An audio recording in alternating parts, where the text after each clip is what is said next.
Inilapag ng tauhan ni Jovito na si Looney ang isang folder sa harapan nito. Ayon sa source natin ay hinahanap ng matandang ito ang magkapatid. Nang mag-imbestiga kami ay napag-alaman namin na isa ito sa nagtatrabaho kay Marlon Armenton. Matagal nang naninilbihan ng matandang yan kay Marlon. Kaya naman malakas ang hinala namin na inutusan niya ng kanyang amo para hanapin ang anak nito. Ano ang gagawin natin, Mr. Z? Mukhang hinahanap nilang asawa mo. Tsak na kukunin nila si Miss De La Cuesta kapag nalaman nilang narito siya sa poder mo. Tiim ang bagang na nilukot ni Jovito ang hawak na impormasyon tungkol sa matanda. Spread the fake news. Palabasin yung namatay sa car accident ang asawa ko. Monitor their movements, Looney. Agad na i-report niyo sa akin ang mga kahina-hinalang bagay na ginagawa ng matandang yon. Kinuha niya ang isang envelope at saka ito inihagis sa kaharap. Yan ang floor plan ng facilities ng paggawaan ng droga ni Armenton.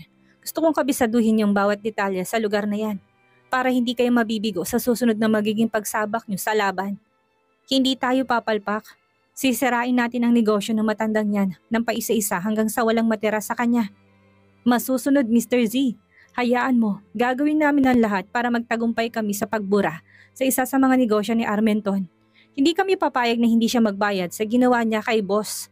Nakayukod na wika ni Looney, isa ito sa tapat na tauhan ng ama ni Jovito, ang tumatayong mafia boss noon.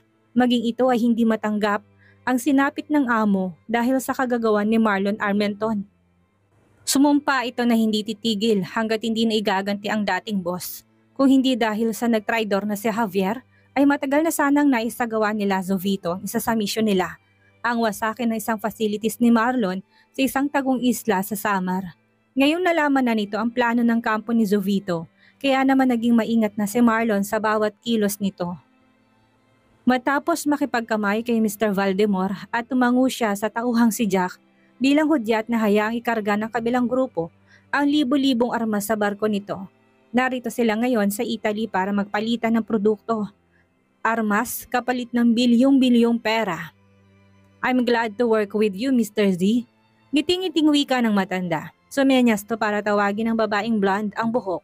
Nang makalapit ito'y tinulak ito ng matanda sa kanya. Buy my daughter in exchange for your weapons. Do whatever you want with her. I'm sure she will satisfy you as a man. Malanding ngumiti ang babae sa sinabi ng ama. My father is right, Mr. Z. Just tell what do you want me to do and I will gladly do it for you. Malanding saad nito.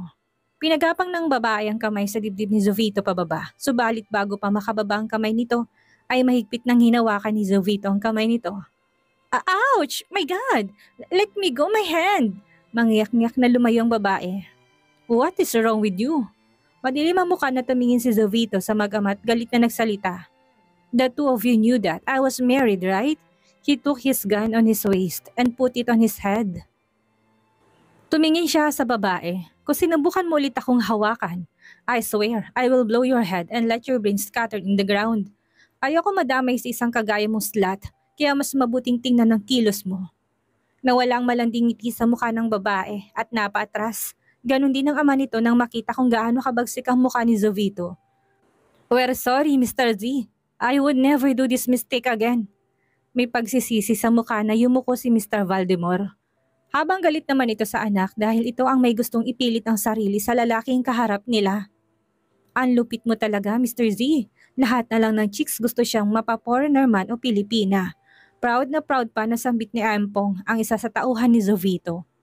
Ampong, huwag kang maingay at baka marinig ka niya. Alam mo naman na ayaw niya sa madaldal. Suway ni Raul sa kasama. Saka hindi ka pa nasanay. Marami naman talagang naghahabol kay Mr. Z. Hindi lang dahil makapangyarihan ng pamilya niya. Kung hindi dahil pogi rin siya. Ikaw ba naman ang maging anak na isang half-Italian eh? Tsak na hindi ka lang tatangkad, popogi ka pa. Nagkatinginan na lahat ng makarinig ng putok ng baril sa loob ng sasakyan ng kanilang boss. Nagsihanda sila sa posibleng paglusob.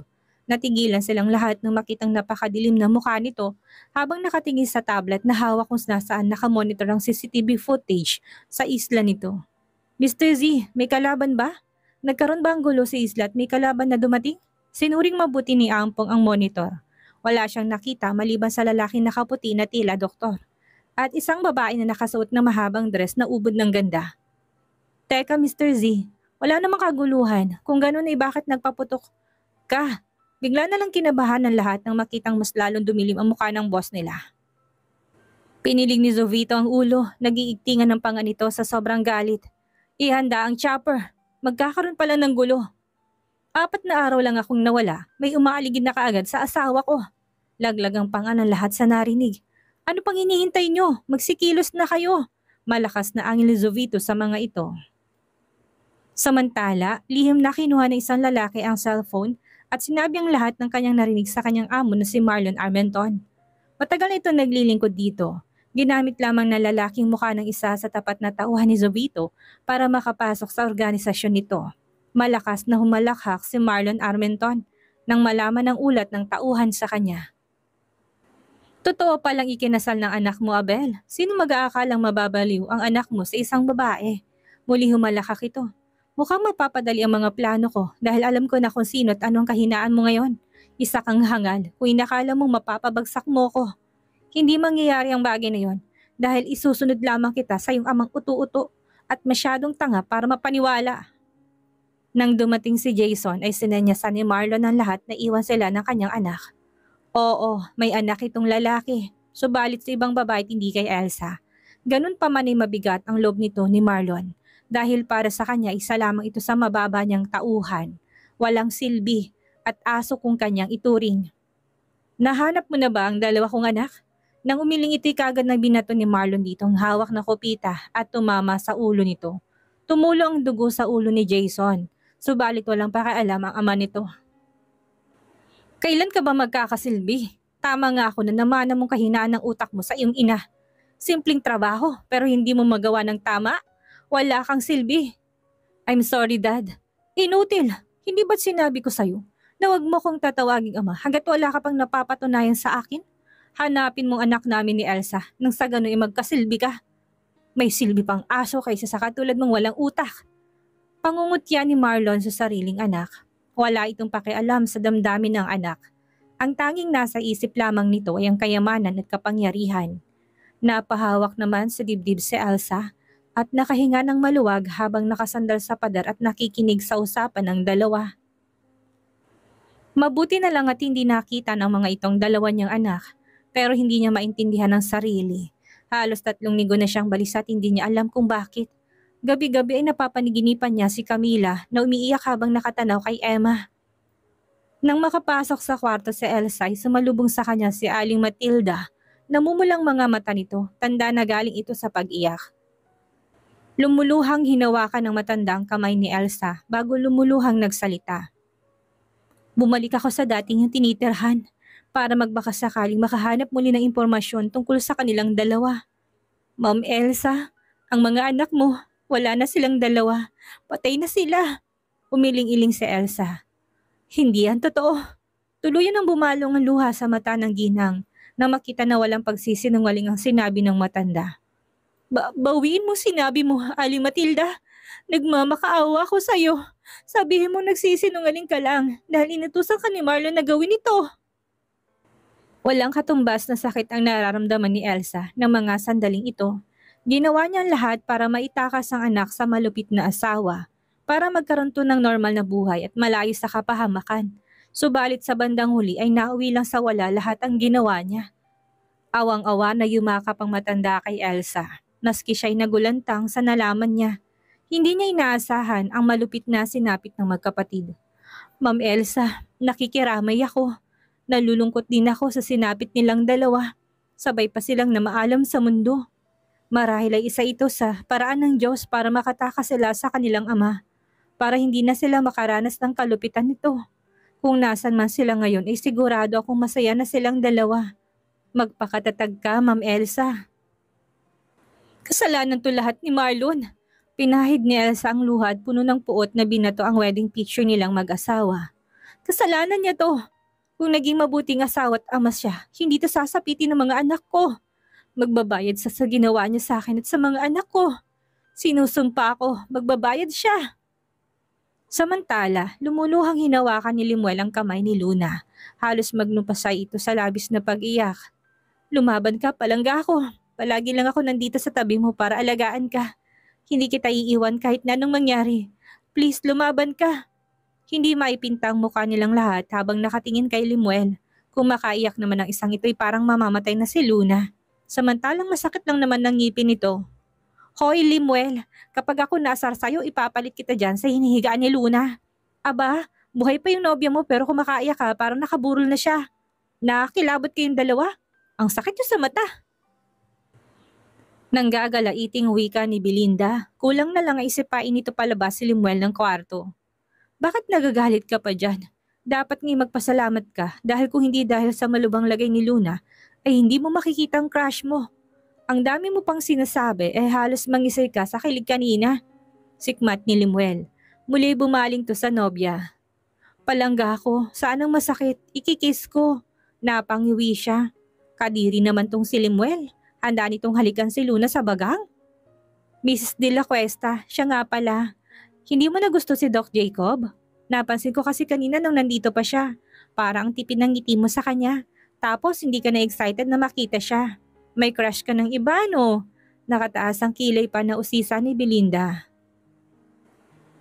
Belinda, ang crush, paghanga lang naman yon at pwedeng mawala naman sandali. Nakangiting humawak siya sa tapat ng dibdib. Bigla ay naalala niyang asawa niya. Kapag naiisip niya ito ay bumibilis ang tibok ng dibdib niya at nasasabik siya. 4 na araw na simula nang umalis ito. Nagkaroon ito ng business deal sa Italy. Gusto sana niyang sumama pero ayon dito ay lubhang delikado ang mga lakad na ginagawa nito kaya hindi siya pwedeng sumama. Mas kampante ito na iwan siya dito sa isla dahil ito daw ang lugar na ligtas siya. Mrs. De La Cuesta, bakit? Nagtatakang tanong niya. Bakit nakatingin kayong lahat sa akin? Aniya. Nakatingin kasi ang 4 sa kanya na para bang nakakita ng multo. Parang gulat na gulat at hindi makapaniwala. Nagulat ang lahat nang tumayo si Luna. Humawak to sa balikat niya at kagad na inusisa siya. Sabihin mo, Mrs. De La Cuesta, sinong lalaking gusto mo? Hindi naman siguro si Limuel. Nanlalaki ang butas ng ilong na tanong nito. Napangiwi siya. Hoy Luna, sayong-sayo na yung si Limuel. Wala akong hilig sa kalbo, saka ano bang sinasabi mo dyan? Wala naman akong gustong iba. Mahal, oo, at si Jovito yon. Pakli ng isip niya. Napakamot siya nangingintab na ulo si Limuel. Makakalbo ka naman, si Mr. Z kaya ang may gusto na magpakalbo lahat na lalaki lumalapit sa'yo. Oo nga, ang sabi pa ni Mr. Z, tumikim si Kent at pilit ginayang boses na amo. Walang lalapit sa asawa ko. Lumayo kayo na 3 di pa kung ayaw niyo mamatay. Napanganga siya sa narinig. Sinabi niya yon? Ibig sabihin matagal na talaga ito may lihim na pagsinta sa kanya? Kinagat ni Camila ang loob ng labi para pigilan ang mapatili sa kilig. Takang-taka na napahawak pa sa baba sina Belinda at Luna. Hindi ng dalawa makuha kung bakit ganon ang kinilos ni Mr. Z. Hindi kaya. Dahil may kuto kayo kaya pinakalbo kayo at pinalayo kay Mrs. De La Cuesta. Tumili si Belinda. Yak! Kadiri! Mga kutuhin! Hoy Luna! I-break mo na si Limuel. Kutuhin pala siya. Nagtatalo-talo ng 4 kaya naman tahimik siyang umalis. Baka mamaya kulitin pa siya ng mga ito at mapaamin. Tumingala siya sa kalangitan nang makitang bigla na lang dumilim. Kanina lang ay tirik na tirik ang araw. Mukhang uulan pa yata. Bago pumasok ay muli niyang tinignan ang mga bulaklak sa garden. Sa tuwing tinitingnan niya ito ay mas lalo siyang napapatunayan na mahal siya ni Jovito. Kahit ayaw nito sa mga bulaklak ay nagawa nito magpalagay ng marami dito dahil sa kanya. Kahit masakit para dito na makakita ng bulaklak ay nagtiis ito para sa kanya. Katulad na nagdaan na araw ay wala siyang gana sa pagkain. Kung kasama lang sana niya si Jovito. Miss na niya ito sa totoo lang. Hindi na siya sanay mag-isa. Mas gusto niyang kasama na ito. Kinagabihan ay nagising si Camila sa malakas na pagbukas ng pintuan. Kabadong bumangon siya dahil sa gulat. Nalaki ang mata niya nang makita si Jovito. Basang-basa ito ng ulan. Teka, bakit hindi maipintang mukha nito? Napatili siya sa gulat nang lumapit ito sa kanya at binuhat siya. Jovito, ano ba? Nabasa na rin tuloy ang pantulog ko. Reklamo niya. Mas lalong nalukot ang gwapong mukha nito. Mukhang hindi ka nasabik na makita ako. Bakit? Dahil ba nakita mong doktor na yon? Ano naman ang kinalaman ni Doc Jacob dito? Binuhat siya nito hanggang sa kwarto nito. Nang mailapag siya nito sa kama ay pumasok to sa bathroom at ilang sandali lamang ay lumabas to nakatapis lang ng ibabang parte ng katawan. Zovito! Lalalaki ang matang anas niya nang dumaganto sa kanya. Hinawakan itong paa niya at inangat. Ano bang ginagawa mo, Zovito? Bumigat ang paghihinga niya nang halikan nitong binti niya pataas sa kanyang hita. I'm sorry, wife. I tried to restrain myself but I couldn't stop myself anymore. Hayaan mo sambahin kita, Camila. Let me taste every inch of your body. Napasinghap si Camila na maramdaman ng mainit nitong hininga. Zovito, naihi ako. Aniya kasabay ng panginginig ng kanyang katawan at pagbilis ng kanyang paghinga. Parang nawalan siya ng lakas na marating ang sukdulan. I couldn't stop myself now, wife. Allow me to show you how much I adore you. Tumayo si Zovito at tuluyan ng inalis ang tuwalyang nakabalot sa katawan. Natatakot ako, Zovito. Pumatong to sa kanya, tinakpan ng daliring labi niya. Shh! Don't be afraid. I'm sure it will fit. Finally, I own you now. Just mine alone. Kahit nasasaktan, inagawa niyang ngumiti. Sa'yo lang naman talaga ako, Zovito. Buong buot, wala kang kahati. Buong magdamag siyang inangkin ni Zovito, kasabay ng pangako nila sa isa't isa na hindi sila magkakahiwalay. Mananatiling matatag sa anumang hamon ng buhay. Balita ko'y hawak mo na ang TLK company ngayon, Mr. Almenton. Iba ka talaga. Lahat ay kaya mong kunin ng lahat sa isang pitik lang ng daliri mo. Papuri ng isang matandang negosyante ni kinangisi ni Marlon. Gustong-gusto nitong napupuri dahil tumataas ang ego niya at tumataas din ang tingin niya sa sarili niya. Angat siya at mataas kumpara sa iba. Malakas siya at matalino.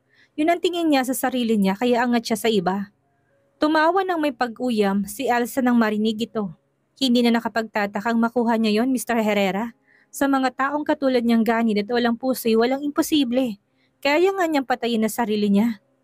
Galit na hinawakan ni Marlon ang asawa at kinaladkad palayo sa mga bisita. Napailing na lamang ang mga ito habang nakasunod ng tingin sa mag-asawa. Narito ngayon ang lahat ngayon sa isang event ng mataas na opisyal ng gobyerno. Lahat ng narito ay mataas na tao at kilala sa lipunan. Binitawan niyang asawa at nagbabantatong tiningnan. Manahimik ka, Elsa. Kapag hindi ka nanahimik, masasaktan ka sa akin. Alam mo ba kung anong lugar ito? Naritong matataas na tao at kilala sa lipunan. Kung ihiyain mo ko ngayon dito ay sisiguraduhin kong magsisisi ka. Pinantayan ni Elsa ang galit nito. Magsisisi? Huwag mo kong takutin, Marlon. Wala na akong dapat katakutan pa dahil wala na akong pinoprotektahan. Bakit? Nahihiya kang malaman at marinig nilang ginawa mo noon? Isang malakas na sampalang tumama sa pisngi ni Elsa. Pero imbis na maluha sa sakit o matakot ay malakas tong tumawa. Nakikita niyang pagdaan ng takot sa mukha nito. Natatakot ka ba na balikan ng karma mo dahil sa ginawa mo noon? Sinabi ko naman sa'yo, hindi ba? May karmang lahat ng kasamaan mong ginawa. Maghintay ka lang dahil parating na siya para singilin ka sa kasalanan mo. Bitawan niyo ako. Hindi pa ako tapos. Marlon! Tinawag ni Marlon ng isang tauhan. Iuwi niyong asawa ko ngayon din. Peste. Dapat siguro putulan ko na siya ng dila nang manahimik siya. Dapat ay iniwan na lang niya ito sa mansyon at hindi na sinama pa. Pinagpag ni Marlon ang suot na puting suit bago bumalik sa loob ng bulwagan. Natigil sa paglalakad ang matanda na makabunggog isang babae. Shit! Hindi marunong mag-ingat! Bulyaw ni Marlon sa babae. Pesting kamalasan to. Nabasa ang suit niyang suit dahil sa natapon ng laman ng wine glass ng babae sa mismong suit niya. Hoy! Isa ka bang tanga na bulag at hindi marunong tumingin sa daraanan? Hoy ka rin! Naningkit ang matang tinignan siya nito.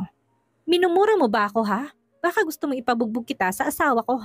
Ano ha? Papalag ka? Mayabang nitong hamon. Walang modo. Wala ka rin namang modo ah. Nagmura ka pa nga. Samantalang ikaw tong nakaharang sa daanan. Inis na tinignan nitong wine glass na wala ng laman. Natapon tuloy ang sarapan naman ito.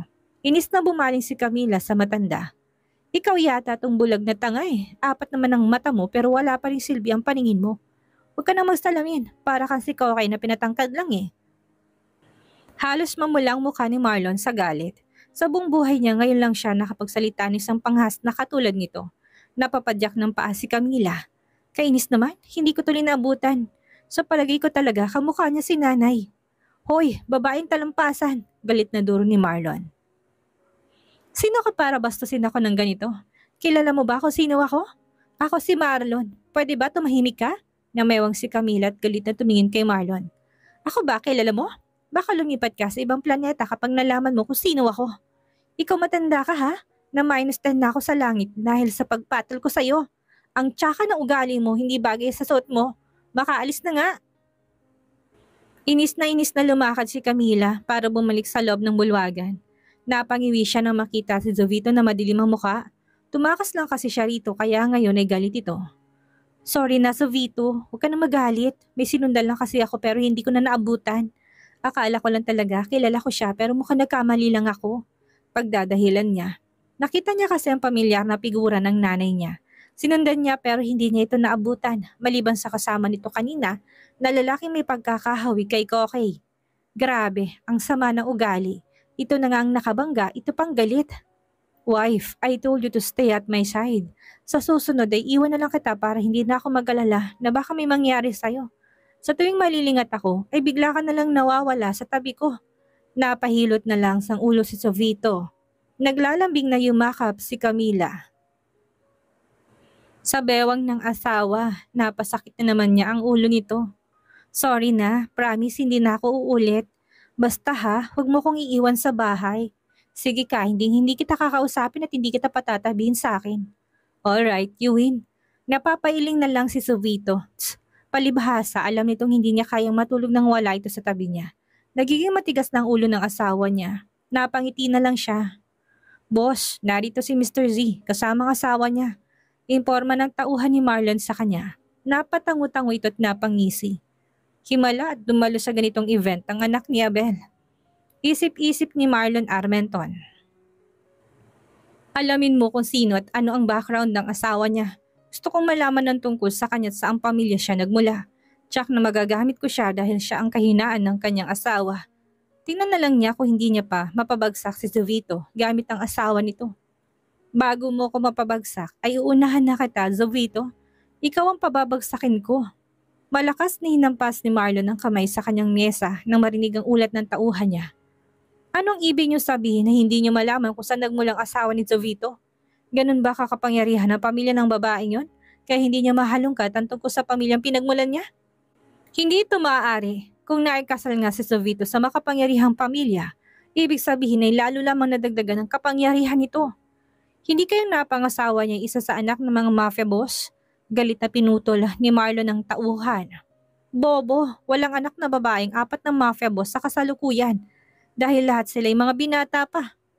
Boss, ito lang ang nakuha naming impormasyon tungkol sa kanya. Camila ang pangalan niya. Kumunot ang noon ni Marlon habang nakatitig sa larawan na inabot sa kanya. Namula ang mukha ng matanda sa galit na makilalang babaeng tumawag sa kanya ng Kokey. Ang lapastangan at walang modong babaeng ito. Boss, kilala mo siya? Tanong ni Bogart sa amo niya na ngayon ay namumulang mukha sa galit. Inais din itong salamin sa mata, tanda na ito'y handang pumatay sa sandaling ito. Alamin yung tungkol sa kanya. Hindi ko mapapatawad ang babaeng ito sa panlalait sa akin. Ha? Kamukha ko daw si Kokey at 4 ang mata ko. Dinagdagan lamang niya ang galit ko sa kanya, lalo na't asawa pala siya ni Jovito. Papatayin ko silang dalawa. Natigilan si Marlon nang makitang nakayuko si Bogart. Habang umaalog ang balikat, mas lalo lamang namula sa galit ang mukha ni Marlon nang makitang tumatawa to. Agad binunot ng matanda ang baril para barilin ito. Mabuti na lamang at dumating si Jason. Patawad boss, hindi na maulit, pasensya na. Halos liparin ni Bogart ang daan paalis makalis lang sa kwarto. Pasimpleng kinuha ni Jason ang picture ni Camila na hindi napapansin ng kanyang ama. Narinig niyang usapan nito't ni Bogart kanina lang. Tumikim si Jason para agawin ang atensyon ng ama. Dad, alam ko na kung nasa ng 2 kong kapatid. Sasamahan kita sa kanila. Magaling at may nagawa ka ring tama, Jason. Ang ngiti sa labi ni Marlon ay wala na. Puno ng panghihinayang ang mukha nito ngayon habang nakaharap sa 2 puntod na pinagdalhan dito ni Jason. Patay na pala ang 2 niyang anak na babae na ayon kay Jason ay nasagasaan. Lumuluhang lumuhod si Elsa habang humahagulhol sa harap ng puntod ng anak. Awang-awa naman na nakatingin dito si Jason.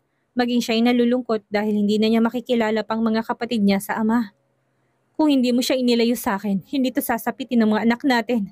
Ikaw ang may kasalanan kaya hindi ko na sila makikita at magagamit para sa mga negosyo ko. Nangihinayang si Marlon dahil hindi na matutuloy ang plano niya para magamit ang anak. Walang hiya ka talaga, Marlon. Nawala na tayo ng mga anak subalit negosyo pa rin ang nasa isip mo. Wala ka man lang bang naramdaman na sakit at pangungulila sa kanila? Kaya kahit ang ipagluksa ang pagkamatay nila ay hindi mo magawa. Puno ng puot na tumingin si Elsa sa asawa. Napakawalang kwenta talaga nitong ama. Sana hindi ito na lang ang nawala. Galit na hinaklit sa braso ni Marlon si Elsa at kinaladkad, papasok sa kanilang sasakyan. Tigilan mo ko sa kadramahan mo, Elsa. Namatay sila dahil mahina sila. Kung may dapat mang sisihin dito, ikaw yun. Dahil minanan nilang pagiging mahina mo. Iniwas ni Jason ang mata sa kanyang ama at asawa nito. Sa edad niyang 18 ay alam na niya ugali ng kanyang ama. Subalit hindi pa rin niya maiwasan na magulat sa mga narinig niya rito ngayon. Hindi man lang ito nalungkot sa sinapit ng mga kapatid niya. Napabuntong hininga na lang si Jason, rinig niya ang palaho ng iyak ng ginang dahil sa pagluluksa. Mabait ang asawa ng kanyang ama, subalit wala siyang lakas ng loob para awatin ang ama niya sa pananakit nito. Sana'y hindi na lang ito ang naging ama niya.